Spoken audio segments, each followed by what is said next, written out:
Okay, guys, welcome to this. What is today? September 22nd. September 22nd. This is the I've lost 22nd. 22nd. Here we go. And I just got that my internet is unstable. So anyway, we are going to get started here. This is the 8th or 9th, 7th, 8th, somewhere in there. Call that we've done. I think these calls have been really great. I've really enjoyed them. And really, it's just been good. I think for the most part is that what some of these things I think do is it gives us awareness. Awareness sometimes of why we are doing what we're doing or not doing what we're doing. And what's holding us back. I was just having a talk with my son about this very thing today. He's holding back in every area of life, and it's the same thing that he's holding back. The same reason is why he's holding back on everything, whether it's a relationship or sports or whatever. And so we're just working through that. So this is just like, what we're doing on this call is this is just life stuff.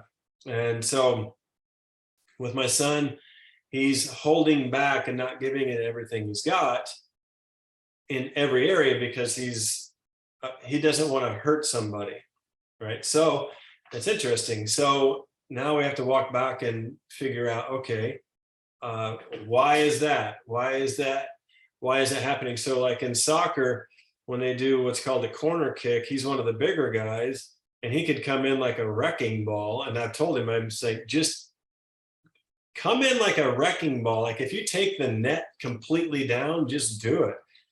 And I said, well, I don't want to hurt somebody. Okay, more sensitive than I am, obviously. So, which is a good thing.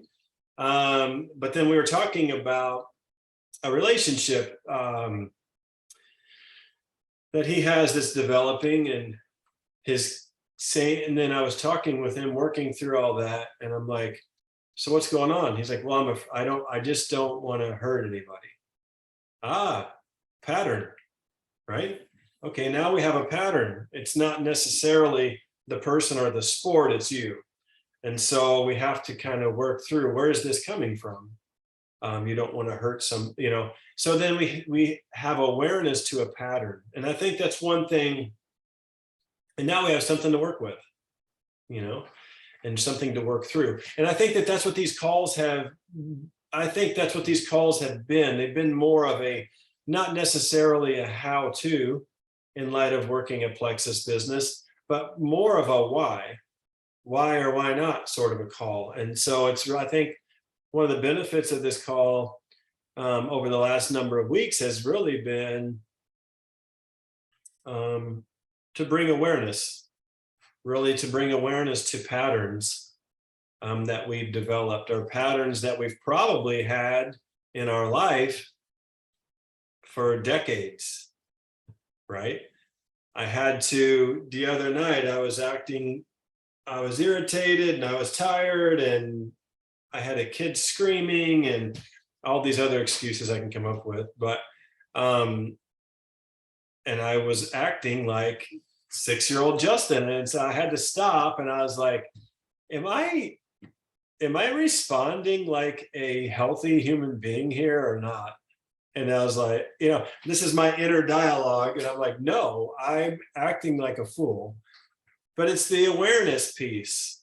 And I was able to then, okay, take a breath, put your feet on the floor, relax, right? This is a pattern. And so awareness helped me to correct that fairly quickly. So anyway, just throwing that out there. So I want to hear from you guys like normal. I want to hear from you guys. So what's going on right now with your Plexus business? What sort of patterns are you seeing? What sort of awareness do you have to yourself now that maybe you didn't have later? I just noticed this. So I made some juice this morning with carrots. I have a orange mustache that will not come off. So if it looks like I just noticed this. I've been running around with kids all morning. So if it looks like I have an orange mustache, I do. Sorry, I get distracted sometimes, but that was really distracting to see that on screen. So anyway, problem is solved. I got it cleaned off. Sorry about that. Anyway, I want to hear from you guys. So what kind of patterns are you noticing? Good, bad? In light of your Plexus business, in light of your approach to your Plexus business, I want to hear from you.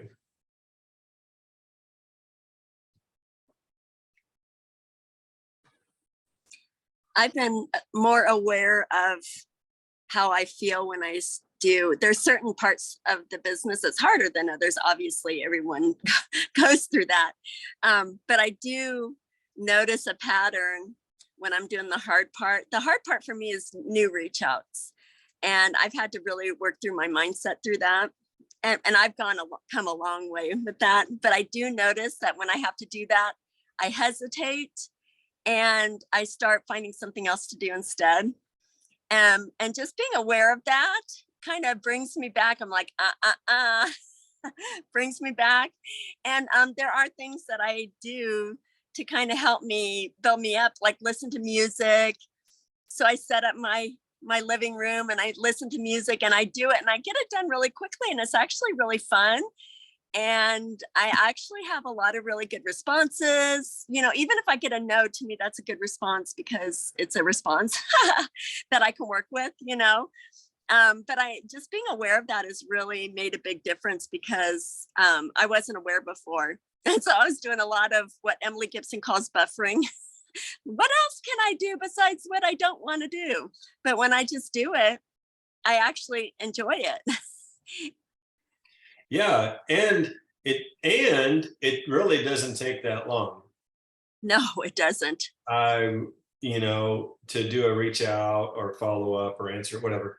And another thing that I've learned, still learning, is that whatever that big scary thing is, when I do it, it's really not that scary, right? It's like that we have this idea, oh, I don't want to answer that, or I don't want to reach out because that's scary. But then you reach out, it's like, that was it. Like, it really wasn't that bad, so I think action is what puts those scary things to bed, really. Yeah. Who else?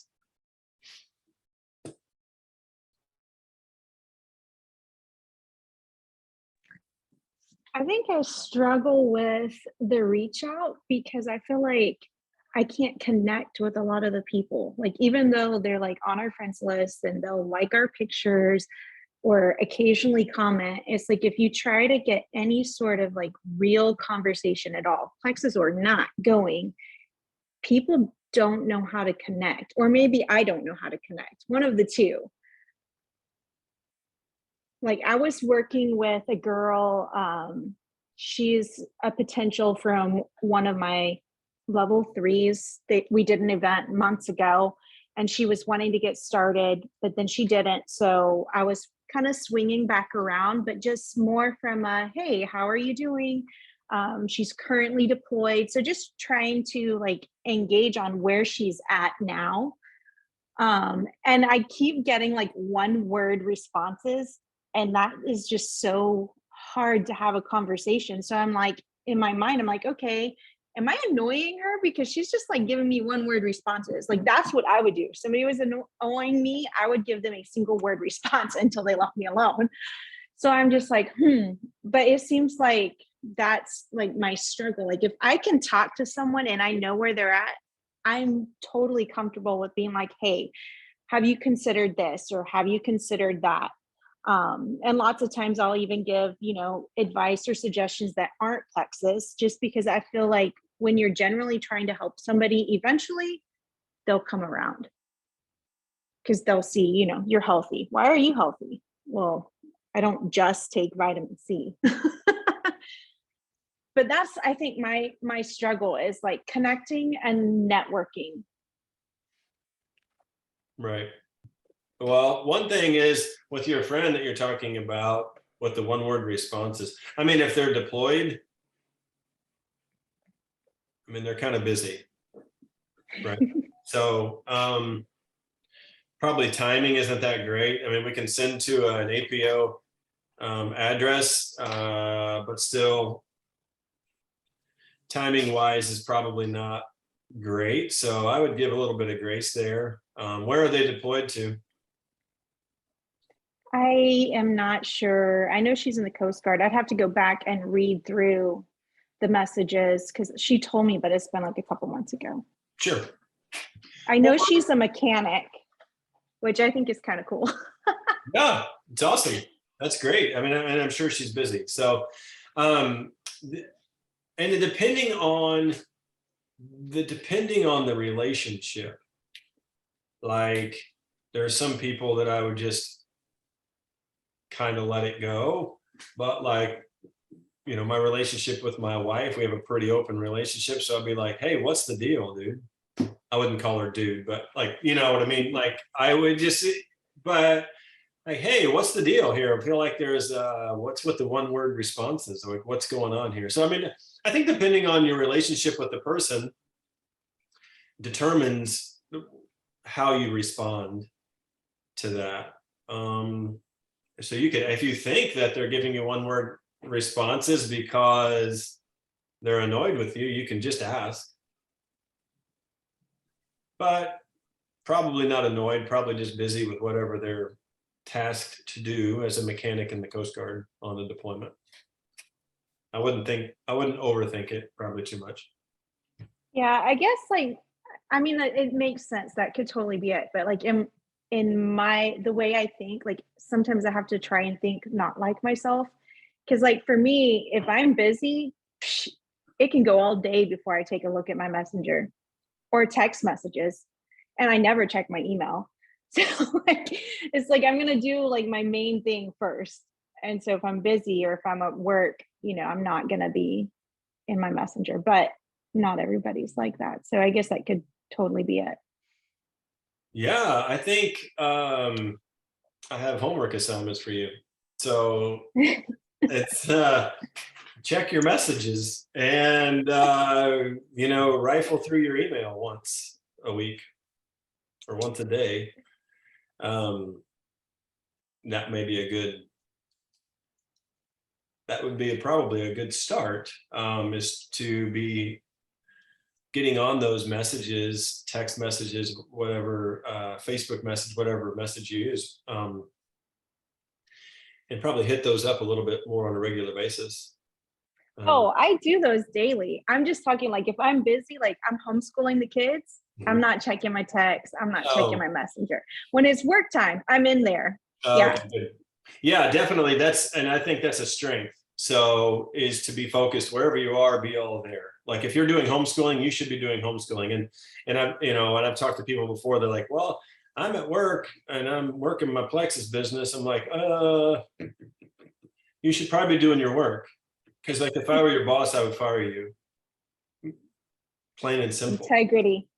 So I think, yeah. So I think, yeah, that's right. I think that's a strength, is if you're wherever you are, be all there, right? And so, so that's good. But yeah, one thing I've learned in light of Plexus is most people's response or lack of his response really has nothing to do with you. For a long time, I thought, oh, they don't like me, or, oh, I've made them mad now. Or the truth is, and this may sting, they don't think about you much. They're not concerned with your Plexus business. They're not concerned about you. That's not a bad thing.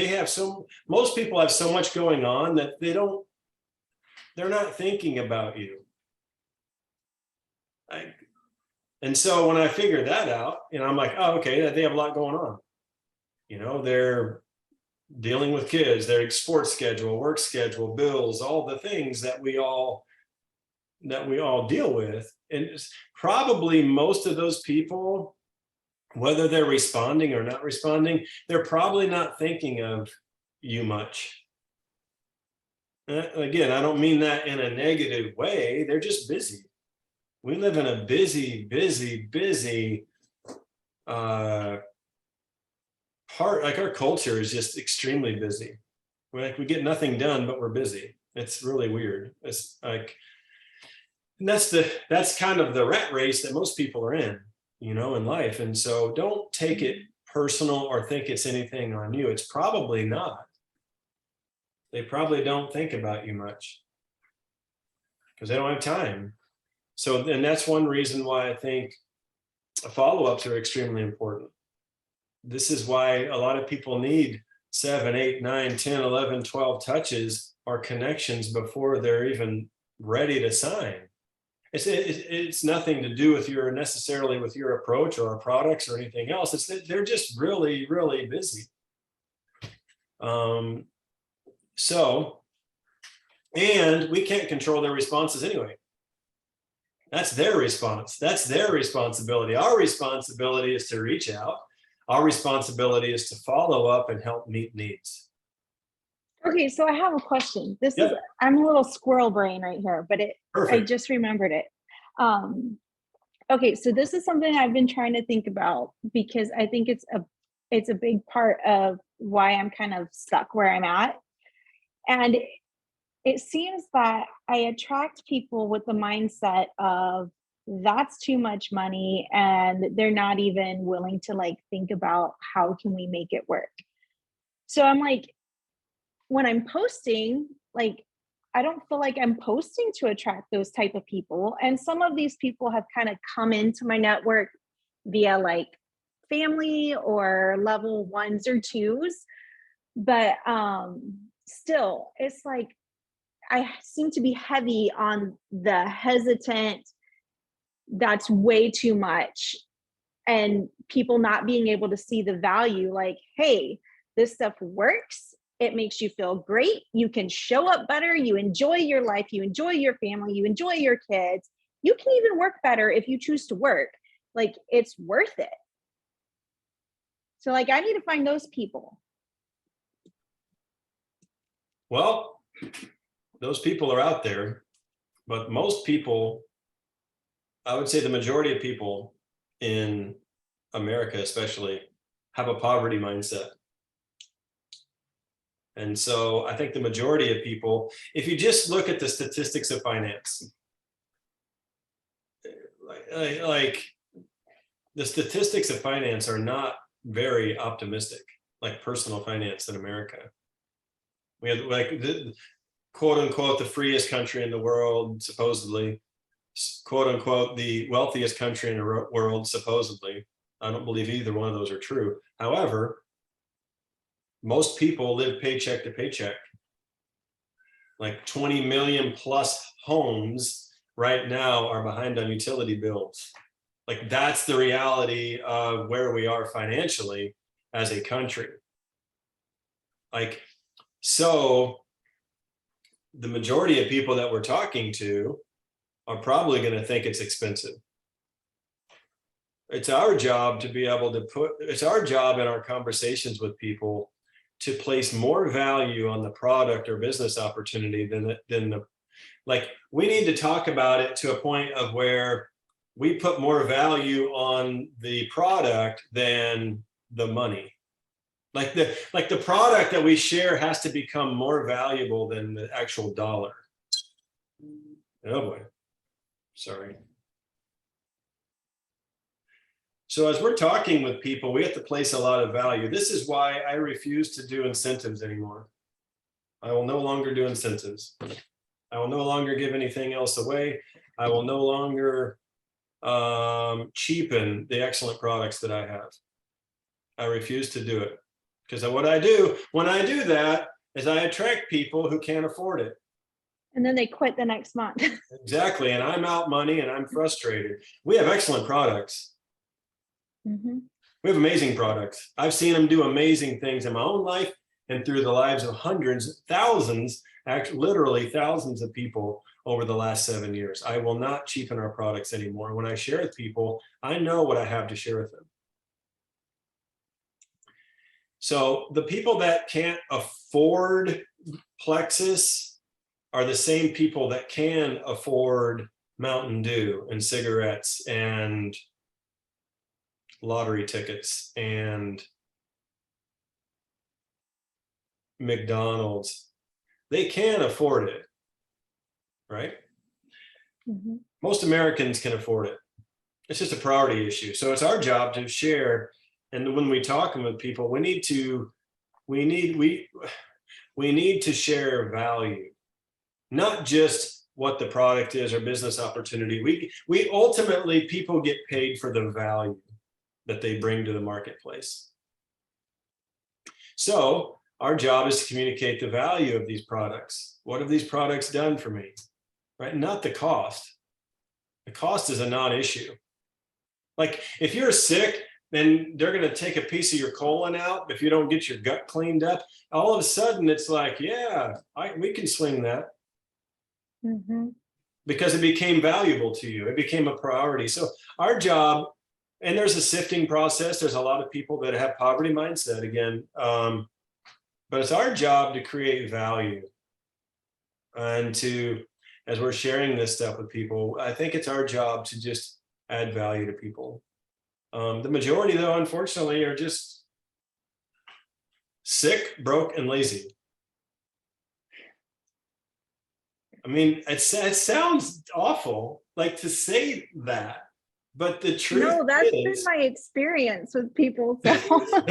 the truth is, like, there's a reason why the 1% is the 1%. Because they choose to do what the 99% won't do. It's like, if you want to be healthy or strong or rich or have good relationships or have a nice landscaping or a nice garden, it takes a lot of work. If you want to be healthy, it takes a lot of thought. It takes a lot of effort. It takes a lot of action. You have to eat the vegetable. And French fries from McDonald's are not vegetables. Sorry. They're toxic. Even if they are, they're soaked in grease that's killing your body. Like, it takes effort. It's hard. Success is difficult. Success only comes after suffering. And most people aren't willing to suffer.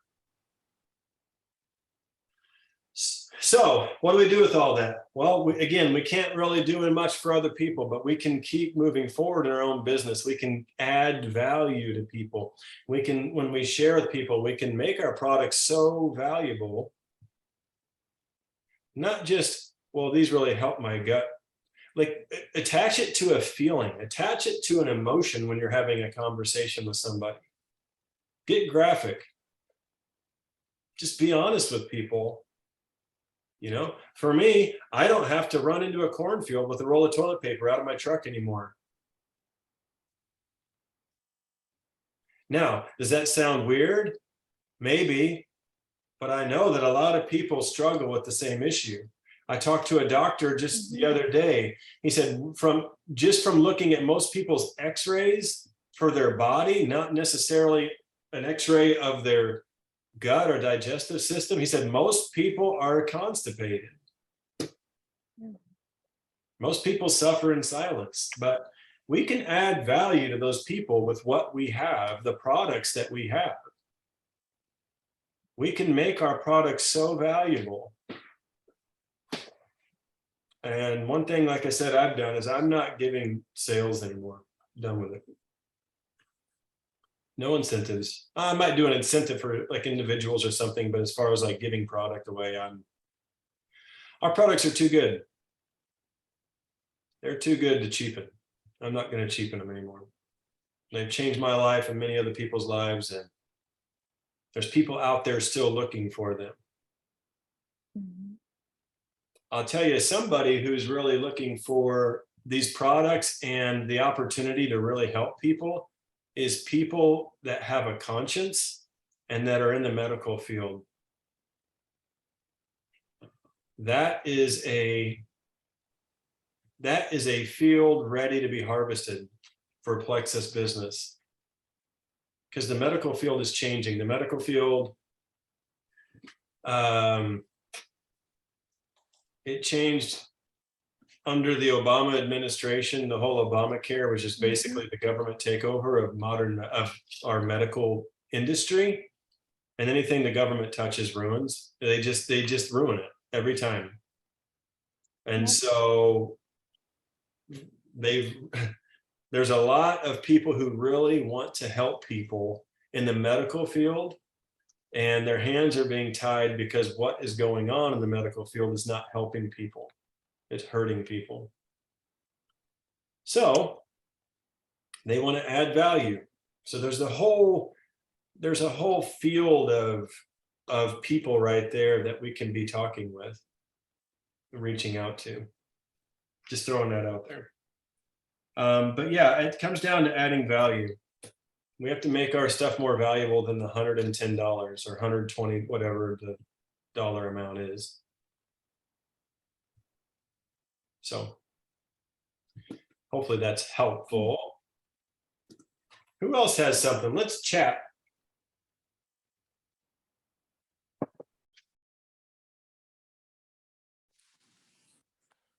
Okay.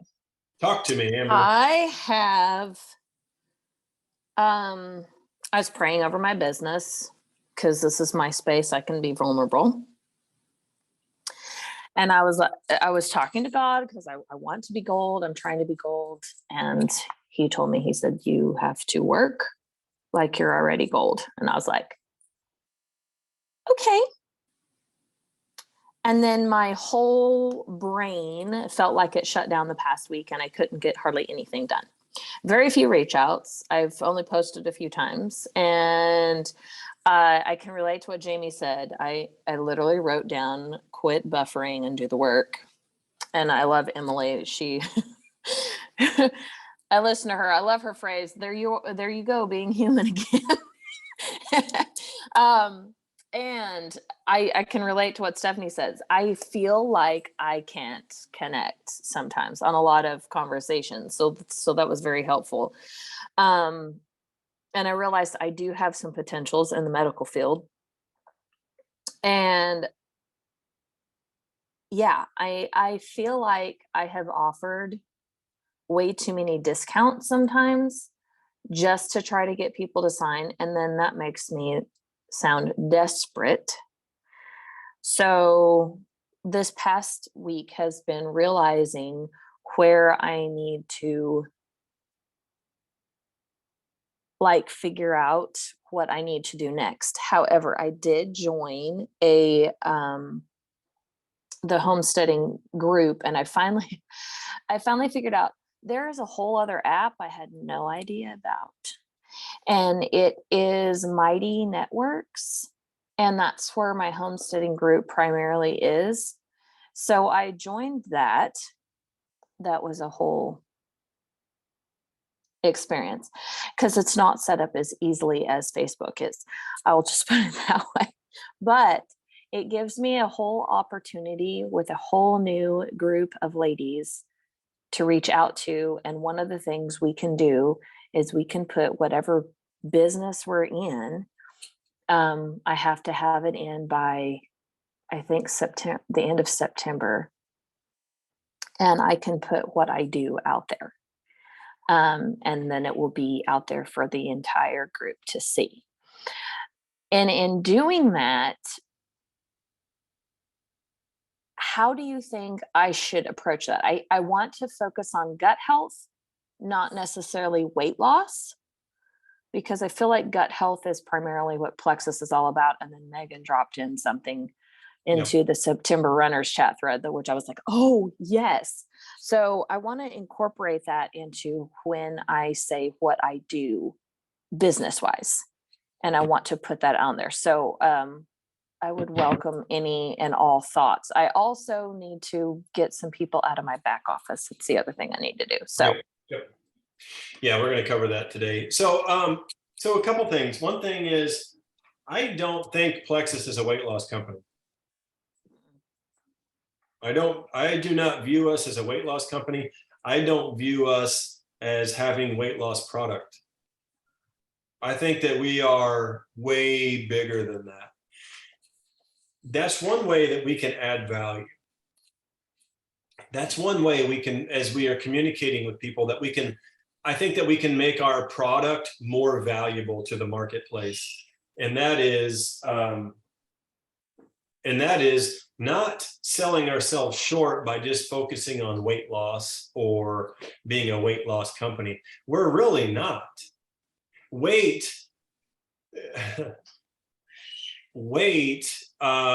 is not a root problem. Weight is a byproduct. Like, weight is a symptom of a root problem. And the weight idea in the weight industry has been marketed to us so well that we will choose a certain weight over health. There's some skinny people with really nice abs that are sick. They're tired. They have no energy. They have majorly gut issues, major hormone issues, right? Migraines, all this stuff. So we need to view ourselves as not working for a weight loss company. We work, again, that's a symptom of a root issue. Weight is a symptom of a root issue. We focus on root issues. We get down to gut health, right? We get down to blood sugar. Those issues, that's where you're going to find great. That's where you're finding great value, not in the weight. And if you lose weight in the product of really getting healthy, bonus, right? If we get these root issues figured out, then the weight will take care of itself. But we have been marketed to what the weight loss industry has put value on, not real value, in my opinion, on, being fit, being skinny, whatever the thing is, but it's propaganda. It's a sales pitch. Even the idea of the 3-day reset. The 3-day reset is not a weight loss program. So I go crazy when I see people and they're like, I lost 6 pounds in 3 days. Yeah, but you gained it back in 2 days. Like, it's because of how we're marketing that. It's not a weight loss program. It's just not. It's so much more than that, right? So I think that, yes, don't focus on the weight loss. That's a byproduct, but it's our job to educate the people we're talking to about this. We're the professional. They're the ones coming to us. And we don't have to know everything. We just have to know a touch more than them to be the professional in the conversation. So in light of that, I just did I just finished my reset. I did it like Monday, Tuesday, Wednesday on the 12th, 13th, 14th. My problem is when I was looking for reset posts that had zero to do with the weight loss, I was struggling to find any. And I want to post about the reset, but I don't want to promote the weight loss side of it. I want to promote it as what it is. It's to reset the cellular, reset your body at the cellular level. Right. And I have said that in conversation to people, and I'll be like, it's not about the weight loss. But of course, people have noticed weight loss, because I had one lady, she's like, man, you're still losing weight. I'm like, yeah, it's because I reset my body. I'm working toward, a healthier body. So yeah, of course I lost weight. Well, 2 things. One thing is, it's going to be your job to create that post. Quit looking for it and go create it. Then we can all use it. So there's one thing. So there's one thing. Uh, anyway, what was the other thing I was going to say? I mean, the weight loss portion of the reset is not necessarily a bad thing to share. And the reason people share it is because it sells. However, we're not interested in fast money. We're interested in a long-term relationship with a happy customer on our product. So it's going to have to be probably more than just the reset. The reset is a great start. The reset is a great thing as far as like maintenance. Like I will do it every quarter. I'll do reset at the beginning of October. And so, you know, it's good for maintenance. It's good to just kind of give your body a break and all those things. So, I mean, it doesn't mean we can't share the inches lost and the weight lost in those 3 days, because that is a result of fasting or reducing calories. But it's more than that. Like we can't just say, hey, I lost 3 pounds and 3 inches in 3 days. It has to go deeper than that. Like we have to be able to educate beyond that. And I think that would be the key in light of the reset. I'll tell you what I like about fasting and about the reset more than weight loss and more than my physical body. And that's the mental clarity I get when I fast. And when I enjoy that more than the result of because I can eat a double cheeseburger the next day and be back to where I started weight wise, right? But I do like, I like the mental clarity, the focus it gives me. And the more often I do it, the more my mind changes in light of what I put into my body. And so like the reset is not just resetting, it resets your mind, it resets, I did a video on this, on that 3-day reset group. You can tag her in that because it's more, it resets a lot of things. It resets your metabolism, it resets your mindset, it resets a lot of things. So it's just more than weight loss. We're more than a weight loss company. We're more than weight loss products. And it's our job to educate our network on that. So, yes. Real quick, you mentioned something about the back office, about the virtual office and resetting or getting rid of people. A couple of things. Let me see. There's someone. Stephanie says we work for a whole health company. I agree. I agree. I think that we are. I think that Plexus is a whole health company. I agree. There's 3 portions to a human being: it's body, soul, and spirit. Body, our physical body is a major part of it, right? But it's just one part of it. I think that there's something special about Plexus. There just is. And there's something special about this team. And I believe that through the products, through the caliber of people on this team, and through some of the training, we can touch on body, soul, and spirit. And I think that is, I think that's pretty cool. That's when we start seeing real healing. That's when we start seeing real true health. And I think that we have an opportunity to do that, which is really cool.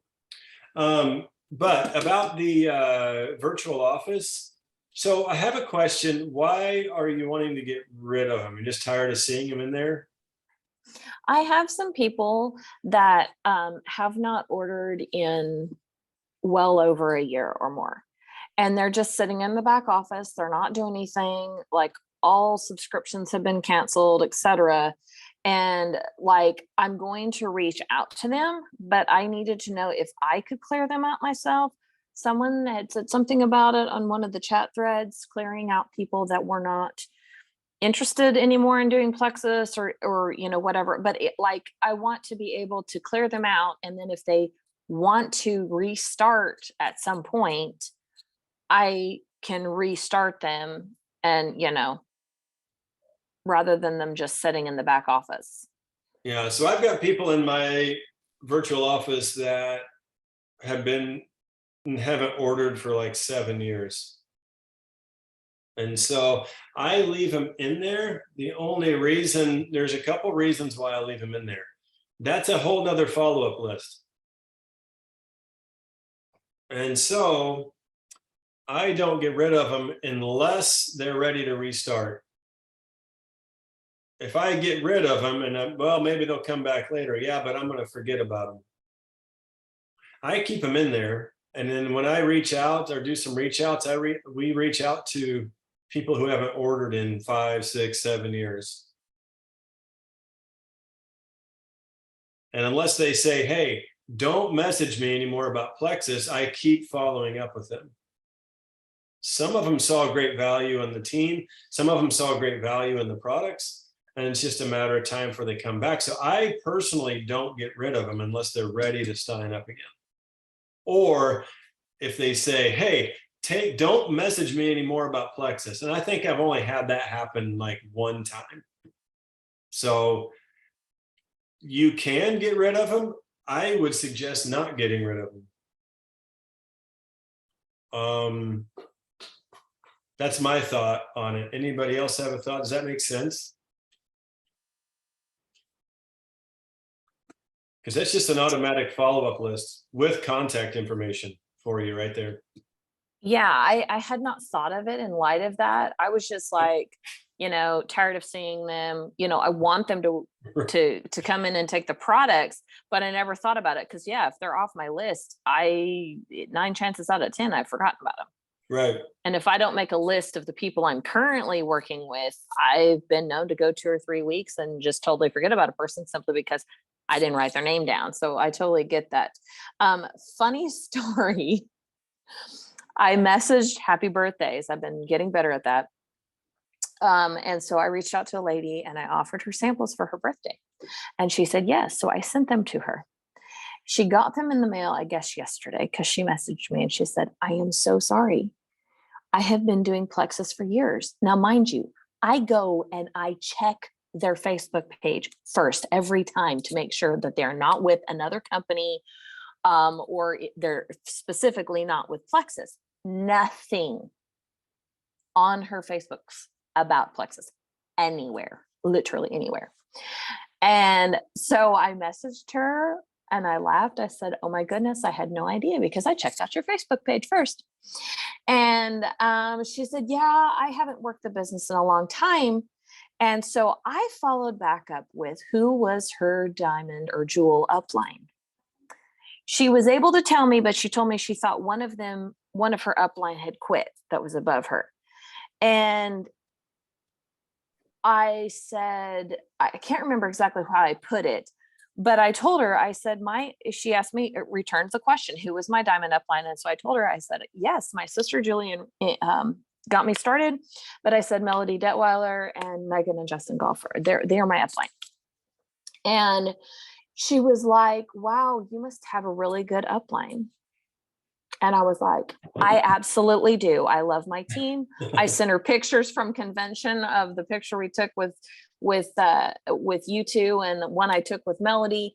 And I'm just kind of waiting to see what she said. She loves Plexus, but I'm hoping that like I can, maybe get her reinterested in sharing. No, she's not on our team. I didn't even recognize the name she gave me. But it was very interesting to realize that there are people out there and their diamond upline does nothing.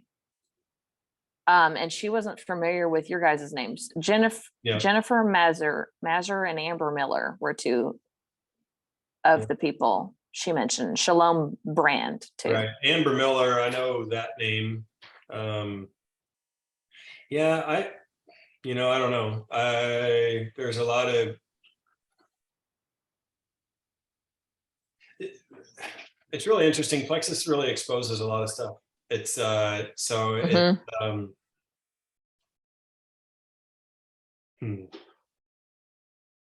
Be careful what I say, but I'm not impressed with a whole lot of diamonds. I'll just be honest with you. And I remember when we were at one of our first corporate events, and I saw a diamond. She was a Christian woman, supposedly homeschool, had the perfect husband, perfect kids, and all that stuff, and supposed to be the shining light that we're all supposed to aspire to be. And I saw her treat. Megan and I were, I don't even know, senior Ruby-ish, probably rank somewhere in that realm. And we were still fairly new to Plexus and that sort of stuff. And then I remember we were talking to this little Amish girl. There was this Amish lady at one of these events. I think she was a silver. And we were having a great conversation with her. I'm not afraid of the Amish. They don't scare me. Like, we live next to an Amish community where we live. So we do a lot of dealings with the Amish and Mennonite families. And so we were talking to her, and I remember that girl saying, this girl was not on our team. And I remember her saying, well, I'm just a silver. And I corrected her. I said, listen, you're not just a silver, you are silver. Like, don't underestimate that victory. You've done what most of these people here, or most people in Plexus will never do. You've gone silver. Like, that's the first step. So don't downplay that. And then, so we were having that conversation, and then I saw this one diamond that everybody's supposed to aspire to be. She's in Hawaii right now, by the way, with her new husband and her new baby, because she left her other husband, who was also a diamond in Plexus, but that's a whole nother story.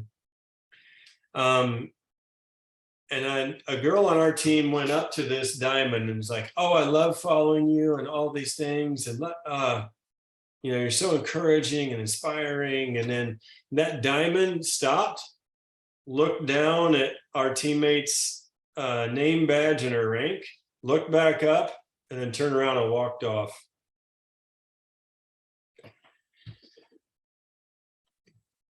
And it lit a fire in me. I'm still mad at her a little bit about that. And that was probably 6 years ago. I'm not bitter. I don't stay up at night like wishing evil on her, but I never forgot that. And I remember telling Megan, and I think she might have been senior Ruby and I might have been Ruby or senior gold at the time. And I remember telling Megan after we saw that, I said, you know what? When we're diamonds, we'll always make time for that Amish girl. Whether she's on our team or whether she's not, that's our responsibility. If we're leaders in this company, we will lead well. I said, and we'll never treat someone the way that diamond just treated our teammate. That will never happen, ever. And so, I don't know, maybe that one event and many other events have kind of sparked how we do diamond, I guess. I don't even know what the right term is. But yeah, as far as that friend of yours, a lot of diamonds can become self-absorbed, really think that they are something when, I don't know, if you can't love your neighbor, then all the other talk and pomp and circumstance is worthless to me. But anyway, I don't know much about Amber Miller or Shalom or much of those. I mean, I know them all, but I don't know them all. You know what I'm saying? So unfortunately, there's a lot of people that lead from a distance. My opinion is that the shepherd should smell like the sheep. Right? Not calling anybody sheep by any means. I'm just saying, if you're going to lead in any aspect of life, you have to be with the people you're leading. You can't, you can't lead well from being high up on the hill, and you have to be with the people. So unfortunately, there's some of that, maybe a lot of that in Plexus, but I think it's probably just everywhere, not just Plexus. Like it's just human nature, probably. Anyway, yeah, encourage her on, spur her on. Maybe she'll quit and join your team. I'm open to that. I like what you just said. The shepherd should smell like the sheep. Right. I think that's going in a post. I'm going to put that in Well, a post. It's I true. will quote you. I will quote you.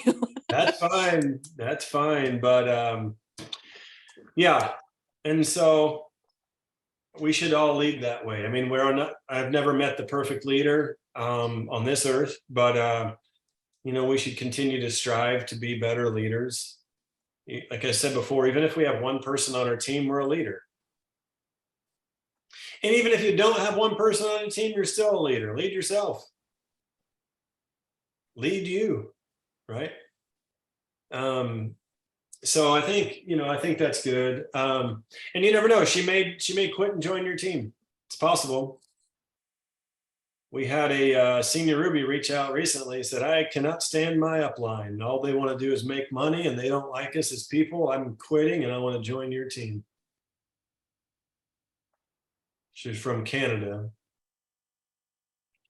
So we said, well, you should probably work it out with your upline. We're not going to get into all that. That's extra baggage and drama we don't need in our life. We don't want to be people stealers. That's not, so we encourage her to go back to your upline and work it out. But said, but if you quit and you wait 6 months and then you join us and do it the right way, then we'll take a look at it. But I think, again, it's just all really about integrity. I think leadership is about integrity and treating people the way you want to be treated. I don't think it's much more difficult than that. One time we were at it, well, I'll tell one more story and then I'll give one a word of encouragement, then we got to go. But one time I was at an event with Plexus event, and Tarl Robinson, the founder of Plexus, was there, and I was having a conversation with him. And he said, Justin, business is not hard. I'm like, okay. And he said, we probably learned it from our mother years ago. He said, but business is really about treating people well. He said, it's not much more than that. And I never forgot that conversation I had with him. But he said, business is not hard. It's just a matter of treating people well. And I think that that's key if we want to be truly successful. Couple things really fast. We have covered a lot of mindset stuff. We've covered a lot of pattern stuff. We've covered a lot of awareness stuff. However, that has to translate into the doing of the doing stuff. And so, you know, as we're working through this, be applying it. But one thing is not to just be applying it in our mind. Apply it through messages, apply it through posts, apply it through reach outs, follow-ups, apply it through conversation and adding value to people. That's when these things really start to produce fruit. Because if we just hold information and things we're learning right up here in our skull, like I don't think we were ever designed to hold information. I think we're designed to apply information. We're designed to share what we're learning with other people. Even if there's something that you're really gaining or learning through these Zoom calls, share that as a post. It doesn't have to be just about products and about business. It can be about mindset shift. It can be about true personal growth to do a post or to share with some people. More people might be attracted to that than a business opportunity or gut health. I don't know. Only one way to find out.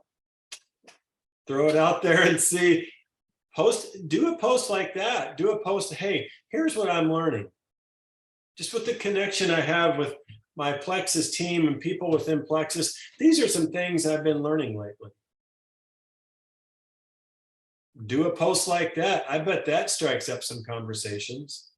And just be honest. You don't have to share everything on one post. You don't want to have a, 10-page post, but I mean, short and sweet. Hey, this is what I'm learning. That's adding value because there's other people that probably want to learn that too. And there's other people that are dealing with that same obstacle in their life. So, guys, I got to go. I've got kids running around somewhere. I'm holding the fort down here by myself this week. So, again, awesome call. If there's anything that you guys need, feel free to reach out to me. Send me a message, whatever. I'll be glad to work with you or help you in any way that I can. So great call. Have a great week. And I will talk to you guys soon. See ya.